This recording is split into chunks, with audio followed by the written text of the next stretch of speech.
మరో ఏపీ నుంచి చూసుకుంటే ఆంధ్రప్రదేశ్లో కూడా ఎన్నికల వేడి రాజుకుంది అనుకుంటారు. ఎటువంటి సందేహం లేదు. ఎందుకంటే ప్రతిరోజు కూడా కీలకమైన పరిణామాలు చోటు చేసుకుంటూ ముందుకు సాగుతున్నాయి అక్కడ ఉన్న రాజకీయ పార్టీలు. మరి ఏ పార్టీకి ఎడ్జ్ ఉండేది అనేది కూడా ఎవరు చెప్పలేని పరిస్థితి ఆంధ్రప్రదేశ్లో. అయితే ఎప్పుడు ఏం జరుగుతుంది, ఏ రోజుకు ఆ రోజు టాక్ మారిపోయే పరిస్థితి కూడా మనకు కనబడుతుంది.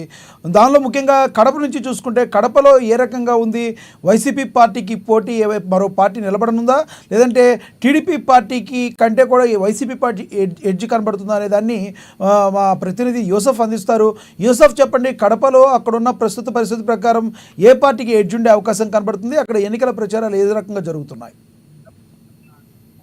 Thank you Lakshminath. కడప జిల్లా వ్యాప్తంగా చూసినట్టయితే ఇప్పటి వరకు పూర్తి స్థాయిలో జాతీయ పార్టీకి సంబంధించినటువంటి నేతలతో పాటు ప్రాంతీయ పార్టీ అధ్యక్షులు కూడా ప్రచార కార్యక్రమాల్లో పాల్గొంటూ ఉన్నారు.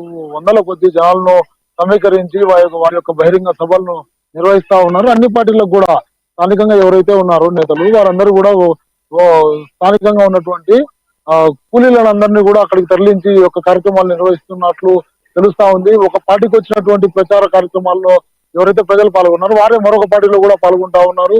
వీరందరినీ కూడా పూర్తి స్థాయిలో జన సమీకరణ చేస్తా ఉన్నారు. అయినప్పటికీ కూడా వైసీపీ జిల్లాలో ముందడుగు వేస్తా ఉంది. పూర్తిగా 7 ఉమ్మడి కడప జిల్లాకు సంబంధించినటువంటి 10 స్థానాలను కూడా కైవసం చేసుకునేటువంటి దిశగా అడుగులు వేస్తా ఉంది. ఎవరైతే అలిగి ఉన్నారో నేతలు, వారందరినీ కూడా పార్టీలో చేర్చుకుంటా ఉన్నారు.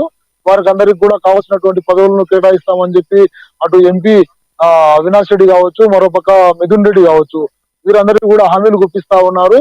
చిత్తూరు జిల్లా నుంచి ఇప్పటికే, అన్నమయ్య జిల్లా నుంచి ఇప్పటికే ఎంపీ అభ్యర్థిగా రాజంపేట సెగ్మెంట్ కి సంబంధించి మాజీ ముఖ్యమంత్రి కిరణ్ కుమార్ రెడ్డి రంగంలోకి దిగారు. ఆయన అయితే పూర్తి స్థాయిలో పీలేరు నియోజకవర్గంలో ప్రధానమంత్రి నరేంద్ర మోడీని తీసుకొచ్చి ఒక బహిరంగ సభను ఏర్పాటు చేయబోతా ఉన్నారు. పీలేరులో ఈ యొక్క కార్యక్రమం నిర్వహించబోతా ఉన్నారు.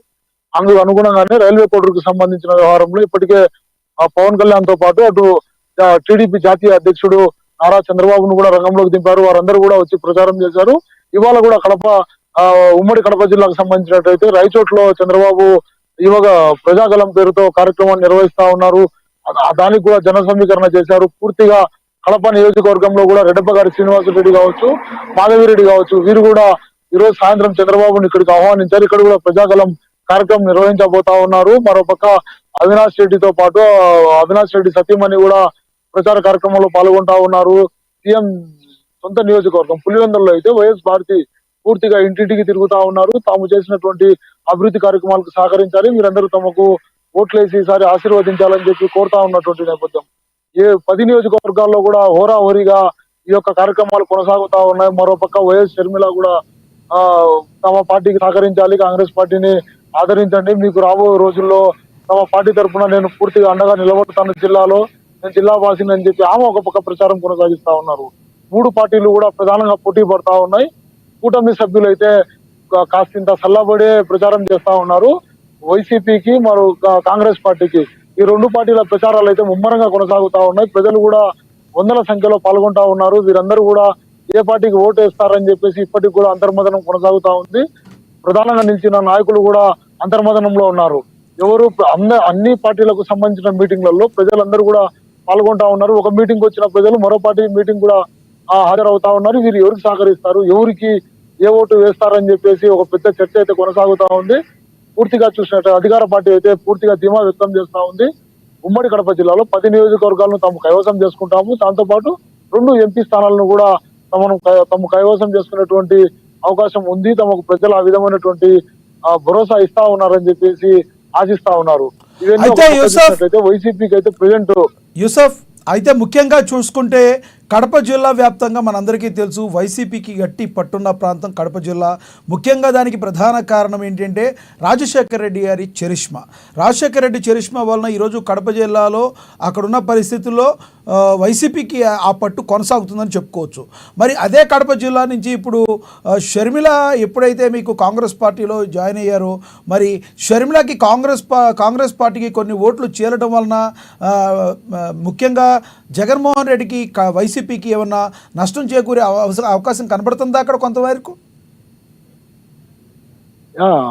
శ్రీరామ్, మనం చూసినట్లయితే పూర్తిగా ఇక్కడైతే ఒక విభిన్నమైనటువంటి రాజకీయం ఏర్పడింది. ఎంపీ స్థానానికి సంబంధించి రాజశేఖర రెడ్డి అభిమానులతో పాటు వైసీపీలో ఉన్నటువంటి క్యాడర్, టీడీపీ క్యాడర్ కూడా వైఎస్ షర్మిల ఎంపీ అభ్యర్థిగా బలపరుస్తూ ముందుకు కొనసాగుతా ఉన్నారు. వారందరూ కూడా ఒకటే తెలియజేస్తా ఉన్నారు, ఎమ్మెల్యేకి మీకు ఇష్టం వచ్చినటువంటి అభ్యర్థికి ఓట్లు వేయండి, ఎంపీ స్థానానికి వచ్చేటప్పటికి షర్మిలకు మద్దతు తెలపండి అన్నటువంటి ఒక కొత్త ప్రచారానికి తెరలేపారు. అందులో అన్ని పార్టీలు కూడా మమేకమయ్యాయి. అందులో వైసీపీలో ఉన్నటువంటి కొంతమంది ముఖ్య నేతలు కూడా ఆమెకు అంతర్గతంగా సహకరిస్తా ఉన్నారు. ఇప్పుడు ఇదంతా కూడా వైసీపీ ఎంపీ అవినాష్ రెడ్డికి ఒక పెద్ద తలనొప్పిగా మారింది.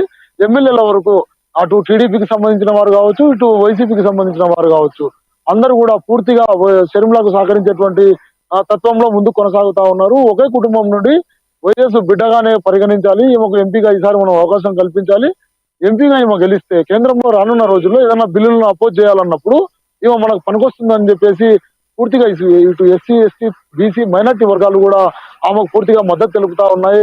ఆ నేపథ్యంలోనే ఆమె ఎక్కడైతే బహిరంగ సభలు ఏర్పాటు చేస్తుందో అక్కడ అందరూ కూడా కొంతమంది స్వచ్ఛందంగా కూడా సిపిఐ, సిపిఎం, అటు కాంగ్రెస్ అలియన్స్ గా ఏపీలో ఎన్నికలకు ముందడుగు వేశాయి.